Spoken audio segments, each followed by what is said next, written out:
Hi all, Jason here, local tech experts with another build for you. This time I've got an ITX build, haven't done one for a while. They're always a bit challenging, always kind of fun to do. I wouldn't recommend it to beginner builders, but once you have a few under your belt, jump into an ITX build, they're well worth it. As you can see, it's not a lot to look at, but there's a lot crammed in here. The only thing you have to worry about with these is sort of airflow and stuff like that, but this one's a nice sleek looking case. It sort of looks like a speaker a little bit. I'll jump into the first impressions of the case. Obviously I've already built this one, but now I'm going to show you how it came together. Thanks guys.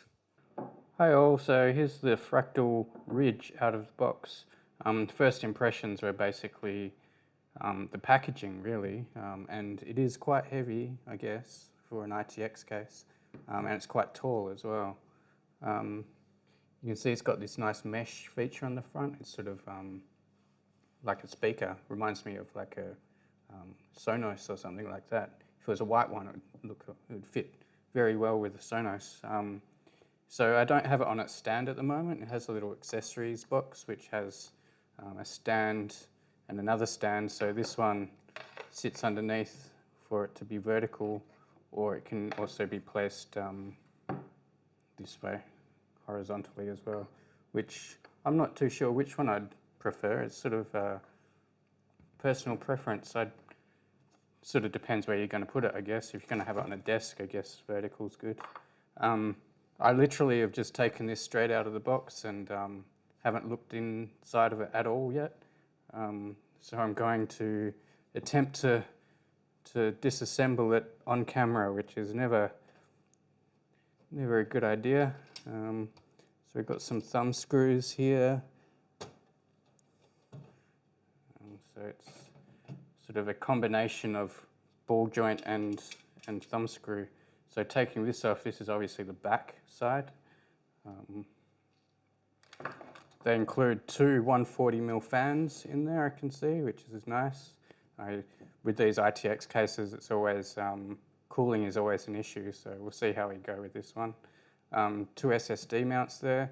They're toolless ones, so you just pop them straight on and pretty much the back will hold them in place. I'll open the other side, which is sort of the more interesting side, I guess. Same sort of thing. It's a thumb screw and ball joint type of scenario. I forgot to mention those intakes. Those fans are actually intakes, so nice air flying through. So we've got two sections here, obviously. We've got the motherboard section here. I'm thinking that's probably the power supply over this side. Then graphics card down the bottom here. It's an interesting sort of design because graphics card sits in the top. It's and these intakes are blowing directly onto it. It's got enough room for a 3-slot graphics card. The 4070 back there is a 2-slot card, I'm sure. 3-slot card's going to be a stretch. It's going to be very close to these fans. But I think this one should be okay. We've got those fans are daisy chained together. We've got USB type. We've got USB 3. Your normal headers for audio and power, LED, and there should be an audio one tucked away there somewhere. There's also a USB type C there as well. I haven't checked on that motherboard if there's a USB type C, but see how that goes. There's not a lot of room in here from what I can see.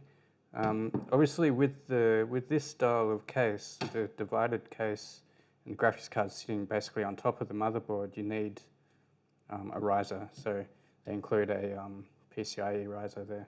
I'm not sure if it's Gen 3 or Gen 4, but they're always a bit fiddly, these. You have to sort of install the motherboard and have this installed and then sort of wiggle it into place. So this reminds me a lot of the Silverstone Raven case, this sort of dual chamber design, which I've built it into a few times now. So hopefully there's not too many surprises with this one.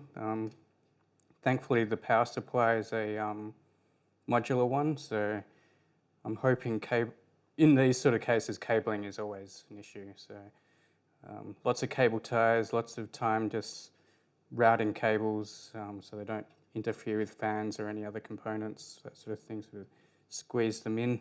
It looks like this is the power supply bracket, so we take that out, put it in. I'll have a quick look at the manual anyway. It's always a good idea to do that. But I'll get into the build and see how this one goes. Thanks, guys. So from memory, it's a Ryzen 7 5900X, 16 gigs of 3600, 1 terabyte NVMe drive on a B550 board, low profile cooler for this one, 650 watt small form factor power supply. The good thing with that case is it comes with the manual builder's guide, so it sort of tells you the exact order that you should put parts in and disassemble and things like that. So that was quite handy. I recommend reading that. Now into the build proper. I lose the case in the shot a couple of times, so bear with me while I try and edit that together. But enjoy anyway, guys. Thanks.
Yeah, so obviously a small case, you have to be wary of the cables, tie them all down, make sure they're not hitting any fans and things like that. Obviously when you move a case around, sometimes things move around, so you want to make sure everything's really tight down in there. Apart from that, all good. Thanks guys, see you next time.